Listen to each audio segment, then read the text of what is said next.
Endurance Junkie podcast, episode 5.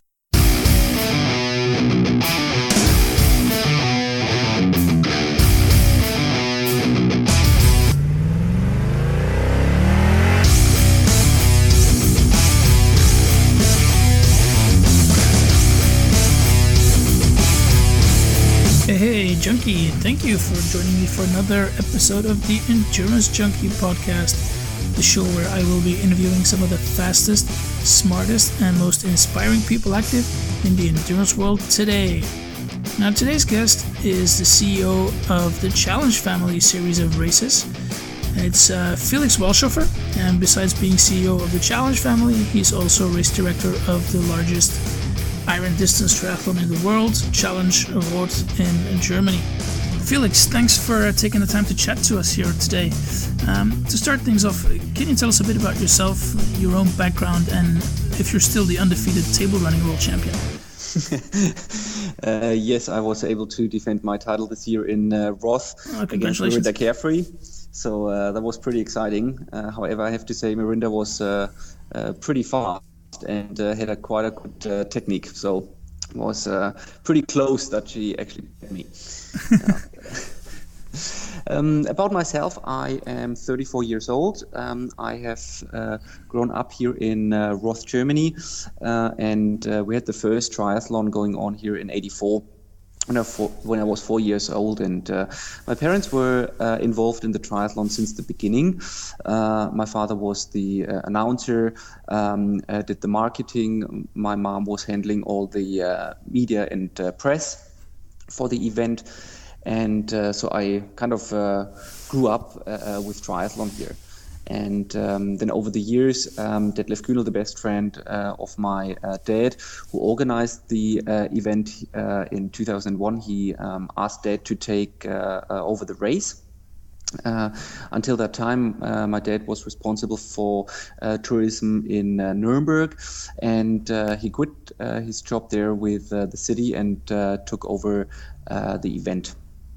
And by then we also had talks with WTC, because the race has served 14 years as Ironman Europe. Yeah. But the demands back then, such as a mass start in the channel and only one bike loop, was to an extent that we said, okay, the quality of the event will suffer, and it's not in the best interest of the athletes, but it's definitely not in the best interest of our communities and the host communities. And then we were sitting down with the mayors, the president of the county, our sponsors, and everyone involved, and thought, okay, how should we continue? Should we say yes and downgrade the quality, or should we go independent and try it on our own? And that's what happened then. My father was a very bright person, and he very much believed in the event and everything the event offered to the athletes, and he also saw that we could actually do a lot more without WTC, and so we announced to go independent. We had we had all the local newspapers being involved in finding a name for the event. So Challenge actually was voted by the local residents as the new name. And then we started off with the first Challenge event in 2002. In Roth. The numbers dropped because Ironman was putting on Ironman Frankfurt exactly the same time. And so the last numbers we had at Ironman Europe went down about to half. I think we had 1,200 and Ironman had 1,100. So it split to the two events. And what we did from the beginning on, we said, okay, we really want to focus on the athletes. We want to focus on the family of the athletes, on the kids, on the wives, on the husbands, on the friends traveling with them. And we just want to offer a whole festival week. Yeah. So not only the race itself on race Sunday, but a lot of more things. We introduced the relay teams. That was quite new back then, and it was very interesting because a lot of athletes actually took the opportunity to race in relay teams because of personal reasons, work reasons, athletes got kids and said, well, I can't do the whole thing, I can't train for the whole thing, but I'll definitely want to join in and do the bike or the run.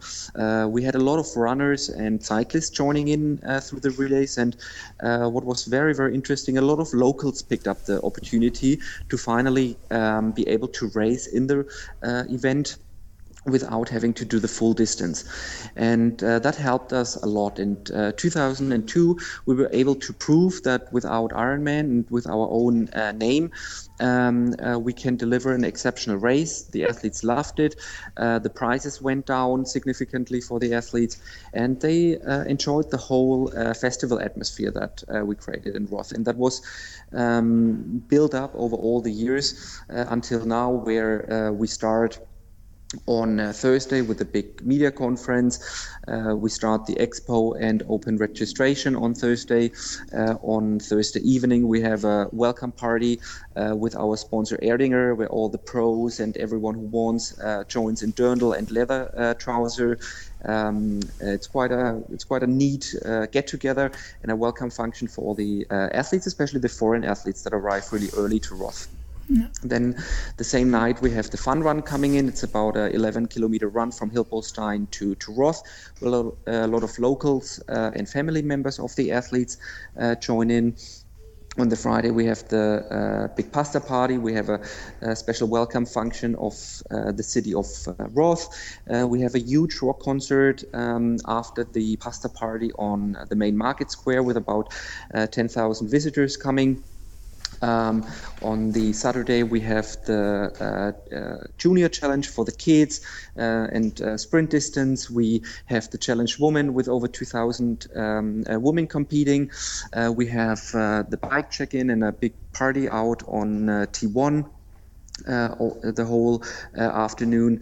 We have the briefings going on in several languages, and then we call it an early night because Sunday is then the big day for everyone racing, and on Monday we have the in the morning we have the possibility for all athletes being here to inscribe for the next year event, which is getting more and more popular. The first athletes, they actually take blankets and everything, watch the big firework display, and then they immediately queue in front of the tent to get a slot for next year. So they wait all the night.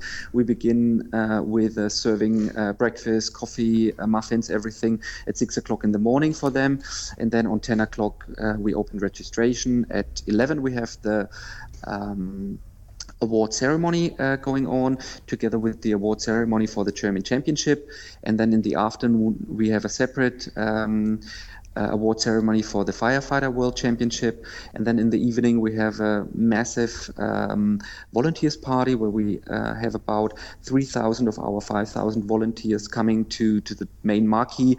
All the pros come back, and we just have a huge celebration that night with everybody involved.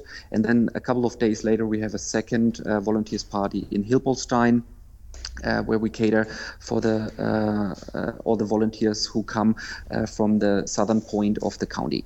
So it's a big festival and a lot of things to do, and the local shops, local bakeries, everyone gets involved, and it's just a really, really cool, extremely triathlon related atmosphere, because we're not in a big city. We just have 24,000 citizens, and in that week the kind of the mayor hands over the key to the city to us, and it's all about triathlon, and that's pretty unique, I would say, and a really, really good and welcoming atmosphere for all the athletes, national athletes, and especially the international athletes. We keep 40% of our slots reserved for international entrants, because our local community, they just love all the international guests coming here, and as we do not have a lot of hotel rooms, a lot of the athletes are actually in homestay families, so we have about 1,000 families who open up their homes and invite the athletes to stay with them, and it's a really neat program. Yeah, that's really really packed. I've personally been in Roth a couple of times, cheering for friends when it was still an Ironman branded race, and then competing myself in 2005 when it was challenge, obviously, and even at that time 2005 when I think there was not as much on as you just mentioned, but it was already pretty clear that the race hadn't suffered at all from not having the Ironman brand. It gave us a lot of opportunities, actually, and we saw those opportunities. And as we do a lot of athlete surveys as well, we keep on improving the race year by year and bringing in new things, because we have a lot of loyal athletes that race with us for 30 years now. We have 4 guys who raced all the 30 events. We have a lot of athletes who raced with us more than 10 times, and we want to do something new every year, so that there's something exciting going on for everyone, and it's not just same old, but every year something new, something exciting. Well, I'm trying to get a bit on the comeback trail, so maybe I should look into Roth again in 2015 if it's not sold out already. It is sold. Oh. Yeah, it was quite impressive.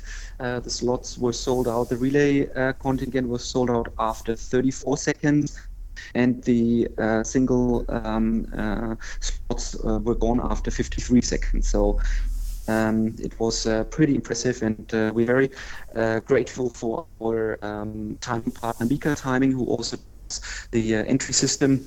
They use actually the same entry system and the same backup servers like the marathon, because the interest in Roth percentage-wise is about the same. We had 32,000 athletes who wanted to race, but we actually only have 3,000 single spots. So the pressure and the demand was quite high. Yeah. All right, it'll be 2016 then. So and then moving on to 2007 when you guys started with Challenge Wanaka. When did you decide to start hosting more races, and how in the hell did you end up in New Zealand and not somewhere closer to home? By 2004 the race was again sold out, and it became the biggest long distance event in the world. And then we had the question, okay, how to proceed, how to go on? Should we put on more slots, which would have resulted in the quality of the event to go down, or should we take a different approach and trying to build up an international race series? And as we didn't want to lower the quality of the event here in Roth by just packing in more athletes, we decided that we would like to go international and build up a race series with our idea of triathlon in different parts of the world. And back then we had a sponsor from New Zealand who approached us and said, hey, here we have a wonderful location in Wanaka. We absolutely think that the community in Wanaka would be the same like back home in Roth. And you should come down and visit it, and we should talk to the community and see if we can build something up. And that was how we came to Wanaka. And Wanaka, for me, is a wonderful location. The community is fantastic. It's a stunning race site where you swim in Lake Wanaka, and when you breathe, you see the glaciers. You're going to ride in wine fields.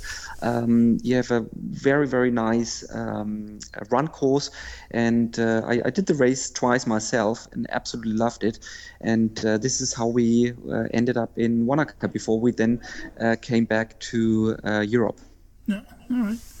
Now, WTC is organizing quite a lot of races with the Ironman brand, but you guys have recently been adding also a lot of events at an incredible pace. I mean, I think the last couple of months it's been like you've been announcing new races every week. How many events are you putting on as we speak? We are currently putting on 29 events. 29, and the goal is to increase that even further? It will be increased in a not too distant future. Yes, we have some pretty great news that will be coming out within the next week. But for us, it's not only about putting on new events. It's about finding locations that are awesome for staging a triathlon, about to find communities that really like the idea of triathletes. And only when all of those things fit together, then we decide to do a triathlon there. Yeah, that sort of brings me to the next question. Like what are you looking for when you add a new event? Like you said, the destination, the location is very important. But you've also been taking on some existing races. What makes you decide if an existing race would fit into the Challenge Family brand, and what locations are suitable for a new event? Well, the most important thing is for us, if there's an existing event, how do the organizers tick? Are they in the same philosophy like we are? Do we fit together? And very often we find, yes, we do. But very often also we say, well, look, we think that you and your race are better off without us, because I think there are some things that will not fit together, and we don't want to compromise there. Very often we have worked together already with race directors on a different basis, and then just came naturally because we saw, okay, this guy is absolutely having our spirit and very, very athlete orientated, and it's a good fit for them and for us. So it really depends if we build up races ourselves or also taking on existing races. It really depends on the location, on how much the politicians understand how great the sport is, what this sport will bring to the community, not only money-wise, but also engaging locals in sport in a healthy lifestyle. Those are different perspectives on what race we take on, or if we build up new races. Yeah, cool. Now, when I look at the core values of Challenge Family on your website, the ones that stand out for me are unique experiences and athlete's journey. I heard that you are a strong believer in also giving recognition to all the people around the triathlete, because most of them also have to make sacrifices. Can you talk a bit about that? Absolutely. As I said before, we really want to offer a whole festival weekend where really everyone can join in, and it's not about long course or half course racing only, but it's about fun runs, night runs, sprint triathlons, junior challenges, etc., so that really everyone can join in, because the athlete is out there very often training for the event, sacrificing a lot of time that he or she takes away from the family, and then we do strongly believe that the athlete can give something back also at the race that he's going to do, and that begins from that we allow family members to run down the finish chute with the athlete, kids and their parents, until special events for the families that travel with the athlete. Mm-hmm. And so that all of them can have a really, really good time at our events. Yeah, I guess it definitely makes sense, because for most of the triathletes, coming to your event is often a holiday, and it's the race takes an important part of that, but there's other things around it that are equally as important. Absolutely. This is also why we always need locations that are really suited for it. That athletes come and spend some holiday afterwards together with their families in beautiful locations, or locations that they can really do cool stuff with the kids, like our new race in Billund, Denmark, that is hosted in Legoland. Oh, okay. Where for the athletes and the kids, it's going to be absolutely amazing. Yeah, sure will be. Now let's talk about Challenge Bahrain for a minute. It's a new race set in the Middle East, which is one of the faster growing triathlon markets, and yes. You'll be offering the world's largest prize purse for the pro athletes over the half distance course. You've also just released an early pro start list that includes like Pete Jacobs and Miranda Carfrae, Macca, Jan Frodeno, and Bevan Doherty, to name a few. Is this race going to be like the crown jewel for Challenge, like the equivalent of Kona for Ironman, or what do you want to reach with this race? I think it's not only a crown jewel for Challenge, it's a crown jewel for our sport. Okay. I would say you've named a lot of pro athletes racing with us. There will be a new announcement very soon with a lot of interesting names on it as well. So it's not even the end of the list. It's amazing. You can already say that now because the episode is going out on September 22nd. So actually, I need to hold it back because I don't know when the announcement is going to be made. But it's definitely going to be amazing. The world elite, from Olympic stars to long-distance stars, are racing with us in Bahrain. Bahrain is an absolutely beautiful country, a beautiful and stellar island. We have designed the course in a way that takes the athletes through the history of Bahrain until modern Bahrain. We have the full support of His Highness. Gulf Air, the official airline of Bahrain, is offering to all athletes free bike transport and a 15% discount on the flights to Bahrain. Your entry will serve as a visa for Bahrain. So the country of Bahrain makes it very, very easy and very welcoming to all the athletes racing with us there. The course is absolutely stellar. We'll be swimming in front of the World Trade Center. The bike ride is going to go through downtown Bahrain, and Manama will be on highways with a wonderful pavement. It's absolutely slick and beautiful. It's going to be very, very fast. And then the transition zone 2 is going to be on Formula 1 course, which is absolutely amazing. We'll run on the Formula 1 course. We'll then run out into the desert, and we are going to go into a wildlife reserve in a zoo. We run through there, go back to the Formula 1 course and finish there as well. So it's going to be spectacular. It's also going to be a great place to take families and friends and have a vacation afterwards. And beautiful hotels, and it's a very, very interesting and a great mixture of the past and modern, of culture, music. It's just a beautiful place to host a triathlon, and for the triathlon itself, I think it's going to be absolutely spectacular. Cool. How many slots for age groupers do you have available for that race? In the first year, we have limited the race to just over 1,000 athletes because, as I said before, quality is what is most important to us. Yeah, and is it sold out, or can people still register? There is still a few slots left, okay. So people need to be quick to get one of the last slots. Yeah.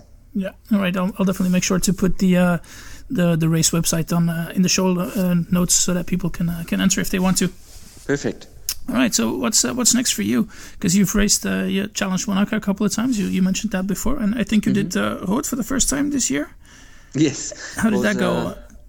Well, it was a dream since I was a kid. If you grow up here and see all your heroes over all the years, you just get addicted. And I didn't do triathlon as a kid. But at some stage I was in the athletics team here, and then at some stage this got too boring, and I ended up in triathlon as well. So it's just you get it with the mother milk, we say, and I was a sponge boy with 4 years old, and then I was running behind the big stars like Lothar Leder and Jürgen Säck and everyone racing here over all the years with the balloons. And then 10 years ago I took over being the race director from my father because he got seriously ill. And yes, it was always a dream. And this year we celebrated 30 years of triathlon in Roth. I personally celebrated being responsible for this wonderful event in the 10th year. And I said, okay, this year I would like to see the race from a different perspective. I would like to race it myself. And for me, it was a phenomenal day. I would say it was one of the best days in my life. I know over half of all our volunteers, and we have 5,700 personally. And it was was just a huge party out there. It was I was so humbled to see all our volunteers, how they worked. We had quite difficult circumstances with very, very high temperatures, being very humid. It's really windy. Later on, we got a thunderstorm and a lot of rain. And to see all of them out there during all the day and working for the athletes, that they just have the best day ever in their triathlon lives was awesome to see. So it was a fantastic experience for me, and definitely not the last time. Yeah. What was it like to ride up Solarberg? It was goosebumps all over. I have ridden up Solar Hill the last 20 years on the back of a motorcycle, but being a racer, it's just a different world. It was, I was glad that I had my sunnies on, because I had tears running down my face. It was so emotional. I personally live in Hilpoltstein. I have a very good relation with our mayor in Hilpoltstein. He's in the same triathlon club than I am. And he's traditionally the announcer. So whenever there's election, the new mayor is the new announcer of Solar Hill. Mm-hmm. This is a big tradition in Hilpoltstein. And when he called my name and they painted on the street, Felix, your hill, it brought tears to my eyes. It was absolutely magic. And to go through there, you can't really see any of the faces. It's very loud. It's very intense. It's just riding through a tunnel of people, and was definitely one of the best experiences ever. Yeah, it is amazing. I remember 2005 when I raced there, and you know on the course that it's coming up. The first time that you take the hill, and it's coming up and it's coming closer, and then all of a sudden you take that corner and you see this massive people standing in front of you, and you have no idea how you're gonna get to the top, and how you're gonna find some room to cycle to the top. But once you're in between those people, you just feel like you get so much energy from them, and it's your heart rate skyrockets, but you don't feel it at all, and you can sort of climb to the top, riding your bike with no hands. It's amazing. Definitely worth just the trip and the race just for that experience. Yeah, it's pretty spectacular. I mean, all the bike course, we have so many hotspots, and even a hill before Hilpoltstein that used to be a communication hill where we had the local firefighters and they relayed through the numbers towards Solar Hill and told the announcers in Solar Hill who's coming, which locals are coming, etc. That was about 10 years ago. Now with all the timing mats, we don't need that anymore. But the local firefighters kept on staying there and cheering on the athletes, did some barbecue. And over the years, this hill developed as a secret hotspot because you can't drive there. You have to walk through the forest to get there because we have complete road closure. Mm-hmm. And that hill is so packed with people nowadays as well. And it's quite funny. I was riding up that hill, and on top of that hill, I was overtaken an American lady. And while I overtook her, I said, "How did you like it?" And she said, "Oh my God, Solar Hill was so amazing." And I said, "Well, this wasn't Solar Hill."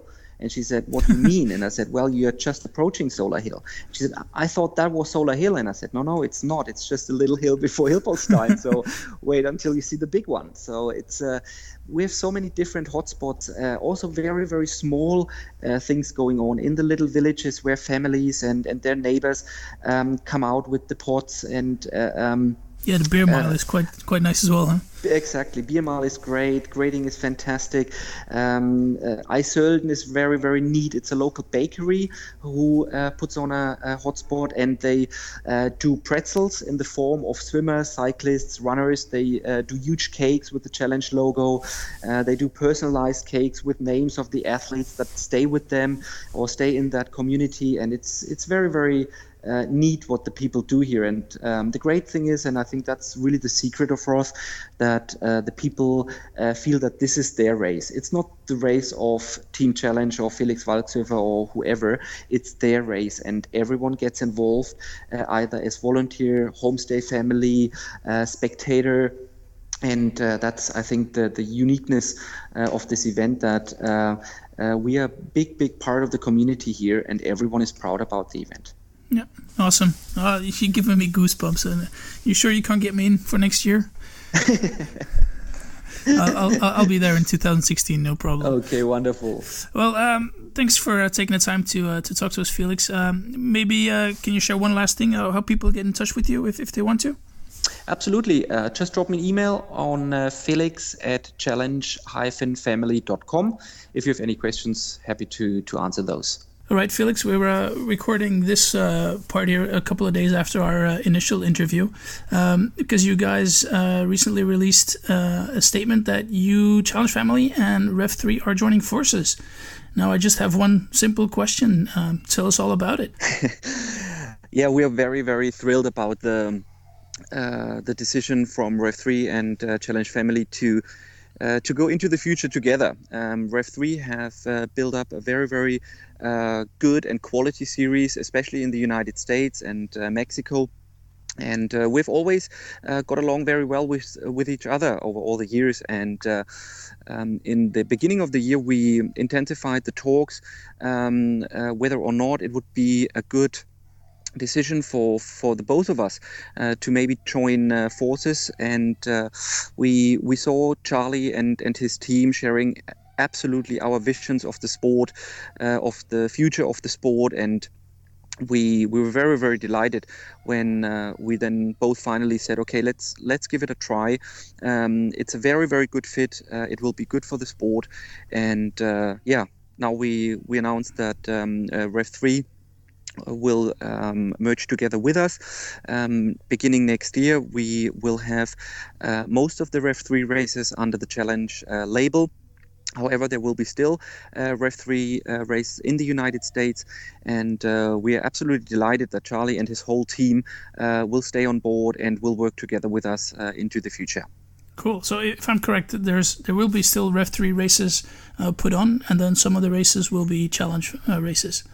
Absolutely, absolutely. Challenge is focusing on the half and the long distance races. Okay. We do not have any Olympic distance races that are branded Challenge, but REV3 have, and they will all remain under the REV3 banner.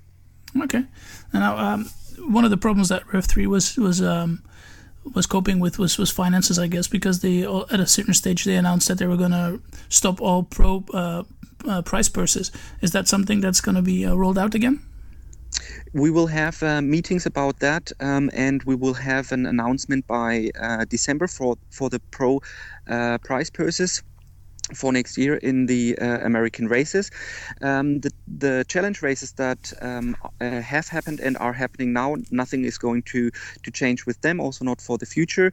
And we hope to reintroduce prize purses into the former REV3 races as well.